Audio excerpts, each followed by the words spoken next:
tomorrow, which not optimistic, but kids are hopeful. So there you go. So we're going to try kind of a new format of this going forward, of trying to get a little bit of brevity into these so we can get a little bit quicker through these discussions and get a little bit more focused. So see how it goes this week. Any feedback would be much appreciated. So that said, I do just want to jump into just kind of the few things we always start off with, of kind of hey Jeff, how's the market? So let's just jump right in on the lockbox activity here for the Portland metro area. This is a week over week percentage change, so up almost 30% in the Portland metro area. And this is literally just every time Jeannie and I go and open a door for somebody or other agents around town, registers activity, right? So we're up 30%. So it's a nice vertical growth from where we're looking here. You compare that to prior time periods, we're roughly on track for last year, which is the interesting part for me, since I'm kind of the data nerd. This time last year, COVID was not a thing, so the market is hanging in there just great, and so we're interesting to see that kind of kicking off. Meanwhile, across the river on the Vancouver side, I'm spending a lot of time up there lately, and it's also up almost 30% year over year, or week over week rather. If you look year over year, kind of far left versus far right, Washington is exceeding their pace of activity compared to last year. So despite the ongoing pandemic, there's more housing activity going on now than this time last year. And that shows. Inventory levels around town, we're about 3 weeks of inventory in the Portland metro area. You heard that right, 3 weeks. On the Vancouver side, it's more like 2 weeks. So just over 2 weeks. So it's pretty bleak inventory across the board. So got a lot of rampant activity, and I am going to just show this. This is one of my favorite charts, and I know it's an eye chart here, but the little blue bars here are basically the inventory levels. This is the Portland metro area. So yeah, we're at 0.8 months of inventory at the end of December. The green bar there represents what would be a balanced market of 4 to 6 months of inventory, and we're nowhere close. Really, outside of the Great Recession kind of a time frame, we haven't been there since almost the late 90s. So you hear us say all the time, I don't see this getting better anytime soon. I don't see the foot coming off the gas pedal of price growth around Portland, and that's why, just that supply demand, we just don't have the supply, and the demand is ever ongoing. So that said, okay, let's get into the pecking order of what we wanted to talk about. First order of business, kind of we've got a record pace of sales going on for housing. This is across the country. It's the highest level we've seen in 14 years now. And this truly just goes to, I think, a big attribution here of what's happened with COVID. People are recognizing that they need a better home, they need room, they need a yard, gym, home office, whatever you want to put behind it. People have recognized more so than ever the value intrinsic in a house. So we've got just stratospheric growth in home sales across the country, and the entire country is now grappling with this lack of inventory that exists because of the Great Recession, and builders taking that 8 to 10 year pause of either not building enough, or simply going out of the business from bankruptcies. You see that really kind of illustrated here in this chart. So this is, again, Portland metro area. This is basically closed sales. The bars are closed sales for the month of December compared to every December going back to the year 2000. So we are the highest sales we've seen for any month of December in the last 20 years. So not a big surprise, a lot of activity. And the gold bar just shows that kind of that continuation of growth in the price point. So it's your average price for different Decembers going back 20 years. So it's continuing to climb, and simply just don't see this getting better anytime soon. And so, yeah, we're going to see inventory is going to continue just to dominate the headlines for quite a long time. It's all that gets talked about on a nationwide basis, except for maybe a handful of parts of the country. I think Louisiana, Alabama, and some third state, I'll mumble, I don't know. They're seeing some surpluses in their areas that are mostly through sort of a hospitality type focus of their primary book of business. So for the most part, everybody else is seeing a pretty significant shortage. One of the big stressors for housing across the country is that homeowners are staying put. It used to be 10 years ago, the average duration in a house was about 8.5 years, a little over 8.5 years. That's now up to 13 years now. And I think that that's going to be a function of a couple of things. The biggest one simply being the price of the entry price to get into your starter home across the country, certainly in Portland, it's up. So it's hard to make that first home purchase. So people are staying longer. People who either don't want to step up or people who can't then jump into the new market to kind of start that path of home ownership is creating the stagnation of movement and transition within the housing markets. Certainly, if somebody stays home, say with parents living in the basement, if they're paying rent, the parents are a little happier that the economic pressure is off them. People are sitting put. So they are still moving. They just tend to be sitting a little bit longer there. So that's kind of stress point number one. Where this gets a little bit better is going to come from construction, right? So new home construction is the highest levels that we've seen in 15 years. The interesting part, though, here we got some trade-offs. People recognize we have a massive shortage of homes. We need more. So if you're a builder and you're in the business, hey, you make hay when the sun is shining. Demand is sky high. If you build the home, you will sell that home no matter the price point. You got a couple challenges there, though, right? We talked about the fact that if you can't find the available dirt to build that home on, you're going to start having to pay more and more and more for whatever available lots are out there or plots of land that you can then subdivide into home communities.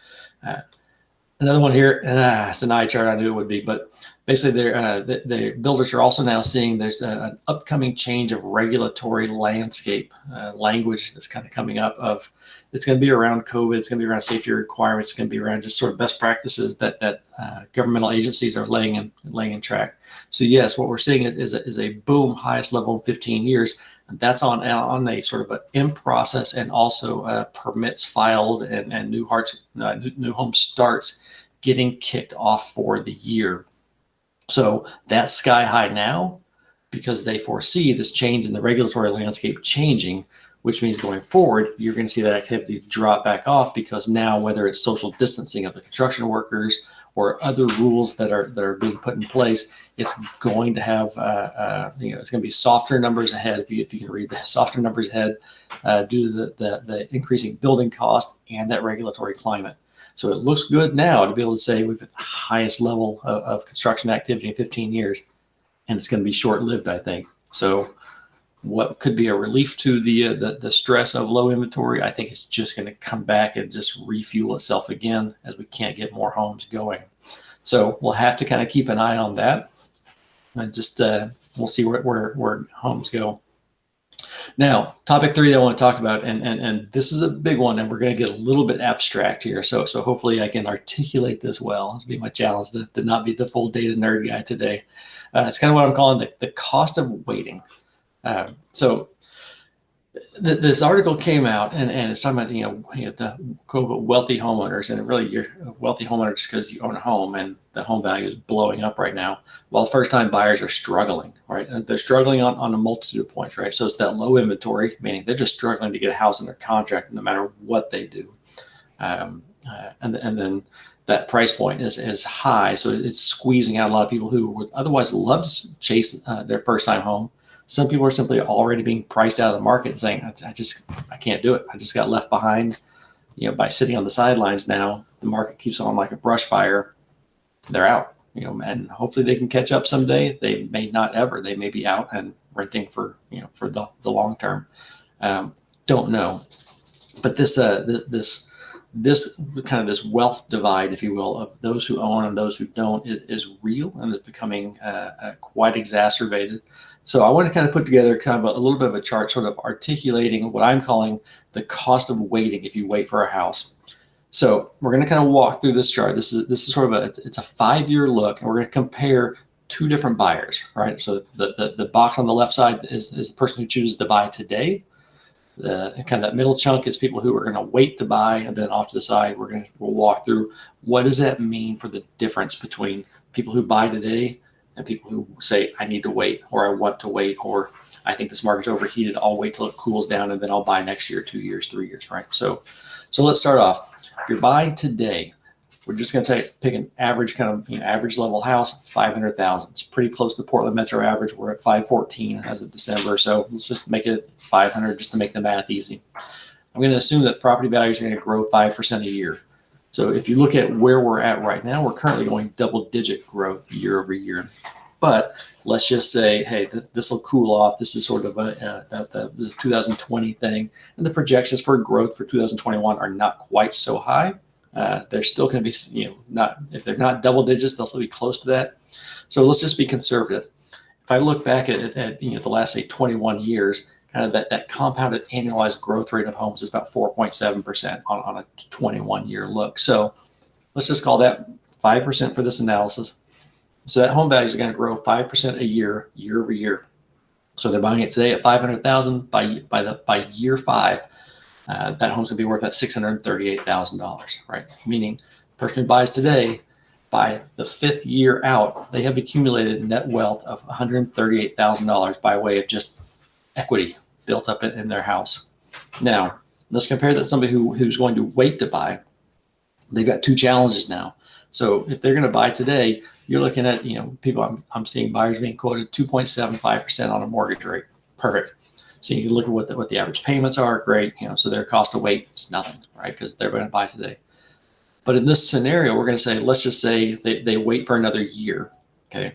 Mortgage rates 1 year out are we're seeing projections talking about they're going to be averaging more like 2.9%. So a modest growth, but a little bit higher of the rate. But now you're also buying that house for $525,000, right? Same house, but now it's got that 5% appreciation and your mortgage rates kicked in. So your cost for waiting there is that $137 a month as a higher payment, which comes by way of higher price tag and a higher mortgage rate. So what I'm looking at now on the far right side, that cost of waiting, is we're looking at what's going to happen by that 5th year. If you own the house by that 5th year, you've built up additional wealth of $138,000, right? If you've waited a year, you now have one less year of appreciation that's going to be in your pocket versus the seller's pocket. You're also paying that higher cost for that same house. So your $137 a month, for the 12 months over X number of years, right? The equity that you'll gain by that 5th year, you're 104, let's call it $105,000 compared to $138,000 by somebody who says, I'm not going to wait. I'm buying. I recognize this market is good and it's going to stay good. Let's look at what happens just 1 year later by that 2nd year. Mortgage rates probably closer to 3.2. We're going to start seeing some more pressure. Vaccines are going to be out. The economy is going to be picking up steam. It's going to be trending back up higher. If we assume 3.2, we've got a couple more years now or a couple of years of property appreciation has kicked in for that exact same house. Your payments are now $326 a month higher, right? You've got 2 years less of property appreciation that's kicking in. So by that 5th year, which is now 3 years out, you're going to gain $71,000 of equity. So your net equity gain, it almost gets cut in half just waiting 2 years by just saying, I just want this market to cool off. This is your cost of waiting, right? And I don't say this as a mean of like, let's push for the business, let's get stuff done. I just share this sort of analysis. Jeannie and I share this analysis with clients, with friends, with family members, just because we see what's happening here. And our priority is to help you make a good decision for you and your families. So we have some people who are saying, I have to wait for various reasons. And that's, we get that, that's fine. Others are saying, I think I want to just sit and wait. I want to wait for this current activity level to die down. I don't think I can even get a house in this current climate, so I'm just going to sit and wait. So that's sort of that voluntary waiting. And that's the piece that we're pushing, saying it's not a great decision if you can avoid it, simply because long-term the ramifications are so significant, given we've got 2 key things that are going to be moving in this market, right? Your values will be blowing up long-term because simply there's just not enough inventory. And second, we know mortgage rates are on the way back up. They're going to stay low for a while, which is the good news. But even still, those 2 things put together, even in modest terms, a 5% appreciation rate, which we know is going to be soft for the next few years probably, and what should be a conservative projection of mortgage rates, not that much higher, but a little bit higher. Those 2 things together, long-term, have a huge impact. So that's your cost of waiting. And that's your weekly update right now. 15 minutes. I've shaved a good 5-10 minutes off this thing. So that's what's going on in the market right now. Hope you guys have a fantastic week. Let's pray for some snow for the kids, some kind of break, but